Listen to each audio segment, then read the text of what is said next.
साथ ही कहा कि ये जो पूरी कहानी है ये कोचिंग इंस्टीट्यूट्स द्वारा गढ़ी गई है, जिन्होंने उम्मीदवारों से सीबीटी 2 यानी अगले स्टेज की प्रिपरेशन के लिए पैसा तो ले लिया, लेकिन जो उम्मीदवार सीबीटी 1 में पास नहीं हुए उन्हें वो कोचिंग वाले अब समझाने में असमर्थ हैं।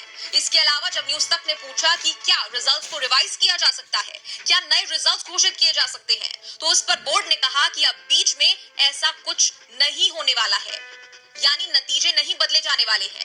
जिस तरह से जैसे घोषित हुए हैं नतीजे वही रहेंगे।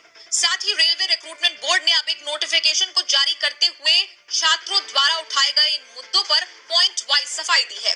सबसे पहले बात कर ले कट ऑफ के मुद्दे की। रेलवे ने कहा कि कट ऑफ नॉर्मलाइज स्कोर के बेसिस पर प्रिपेयर की गई है, जो कि आमतौर पर रॉ स्कोर से ज्यादा होता है।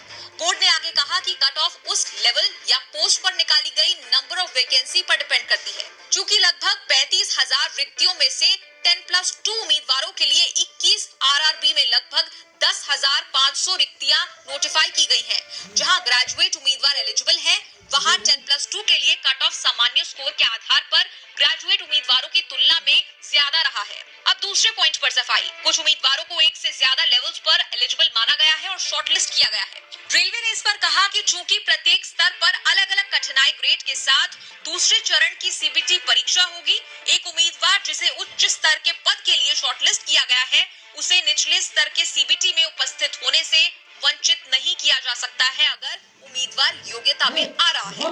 तीसरा आरोप, पहले 10 कैंडिडेट एक पोस्ट के लिए लड़ता था, लेकिन अब एक ही कैंडिडेट 10 पोस्ट के लिए लड़ेगा। इस पर बोर्ड ने कहा कि अंत में लगभग 35,000 अलग अलग उम्मीदवारों का चयन किया जाएगा और मेरिट और प्रेफरेंस के आधार पर केवल एक पद के लिए एक उम्मीदवार की नियुक्ति की जाएगी। इसका मतलब कोई पद रिक्त नहीं रहेगा, खाली नहीं रहेगा।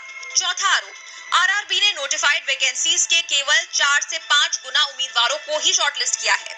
इस पर सफाई देते हुए यहाँ बोर्ड ने अपनी बताई गई नोटिफिकेशन के पैरा 13 का हवाला देते हुए कहा कि ये शॉर्टलिस्टिंग नोटिफाइड वैकेंसी के 20 गुना की दर से लेवल पोस्ट वाइज किया गया है, जैसे कि अधिसूचना के